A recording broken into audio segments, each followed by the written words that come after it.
Hello friends, welcome to சாத்விகாங்க blogs. இன்றைக்கி என்ன பார்க்க போகிறோம்னா கீரை சாதம் எப்படி செய்கிறதுன்னு பார்க்க போகிறோம். அதுக்கு ஒரு குக்கரில் நல்லெண்ணெய் ஒரு 2-3 ஸ்பூன் அளவுக்கு எண்ணெய் விட்டு அதில் வெங்காயம், தக்காளி, கேரட், அவரைக்காய் அதெல்லாம் சேர்த்து நல்லா வதக்கி விட்டுக்க போகிறோம். ஃபஸ்ட்டு ஆனியன் போட்டு நல்லா கலந்து விட்டுக்கிறேன்.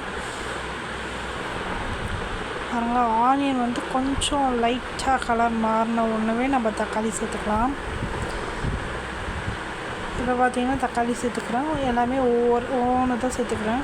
அவரைக்காய் ஒரு 12 அவரைக்காய் இருக்கும். ஒரே ஒரு கேரட் தான் எடுத்துக்கிட்டேன். எல்லாத்தையும் மிக்ஸ் பண்ணிக்கிறேன். வெங்காயம், தக்காளி, அவரைக்காய், அதுக்கப்புறமா பார்த்திங்கன்னா கேரட்டும் சேர்த்து மிக்ஸ் பண்ணிக்கிறேன். என்ன கீரை அப்படின்னு சொல்லி பார்த்திங்கன்னா சிறுகீரை தான் நான் சேர்த்து வச்சுருந்தேன். ஸோ சிறுகீரையை நல்லா வாஷ் பண்ணிவிட்டு நல்லா பொடி பொடியாக கட் பண்ணி வச்சுருக்கேன். பாருங்கள் எந்த அளவுக்கு கட் பண்ணி வச்சுருக்கேன்னு சொல்லிவிட்டு நல்லா பொடி பொடியாக கட் பண்ணி வச்சா சிறுகீரையை போட்டு நல்லா மிக்ஸ் பண்ணி விட்டுக்கிறேன்.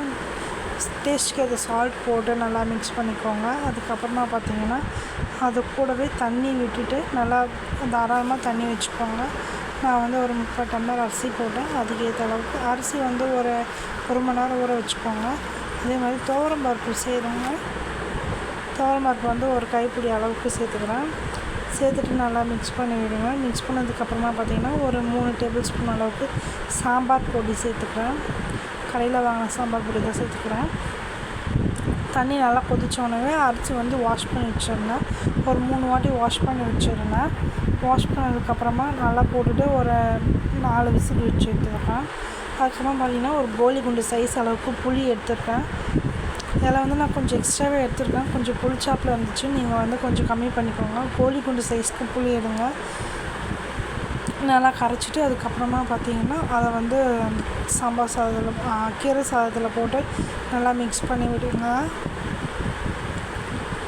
இப்போ பார்த்திங்கன்னா புளி ஊற்றிக்கலாம். புளி ஊற்றிட்டு நல்லா கலந்து விட்டுருங்க. நல்லா கலந்து விட்டதுக்கப்புறமா ஒரு சின்ன தாளிப்பு போட்டுக்கலாம். இப்போ அதுக்கு ஒரு கேஸில் ஒரு பேனுக்கு சின்ன பேன் வச்சுட்டு தாளிப்பு கரண்டி வச்சுட்டு ஒரு 2 ஸ்பூன் அளவுக்கு எண்ணெய் விட்டு 1 ஸ்பூன் கடுகு, 1 டீஸ்பூன் சீரகம், 1 டீஸ்பூன் உளுந்து, அதுக்கப்புறமா பார்த்திங்கன்னா பெருங்காயம் சேர்த்துட்டு நல்லா மிக்ஸ் பண்ணிவிட்டு அதுக்கப்புறமா பார்த்திங்கன்னா நெய் சேர்த்துக்கிறேன். நான் ஒரு 1.5 ஸ்பூன் அளவுக்கு நெய் சேர்த்துக்கிறேன். நெய் சேர்ந்துட்டு நல்லா மிக்ஸ் பண்ணி விட்டுக்கோங்க. நல்லா மிக்ஸ் பண்ணதுக்கப்புறமா ஒரு பிளேட்டில் மாற்றிக்கலாம். பிளேட்டில் மாற்றிட்டு அன்றைக்கி நான் காராமணி காய் பொரியல் தான் செஞ்சுருந்தேன். இந்த வீடியோ உங்களுக்கு பிடிச்சிருந்துச்சுன்னா லைக் பண்ணுங்கள், ஷேர் பண்ணுங்கள், மறக்காமல் சப்ஸ்கிரைப் பண்ணி பெல் ஐக்கானை கிளிக் பண்ணுங்கள். தேங்க்யூ ஃபார் வாட்சிங்.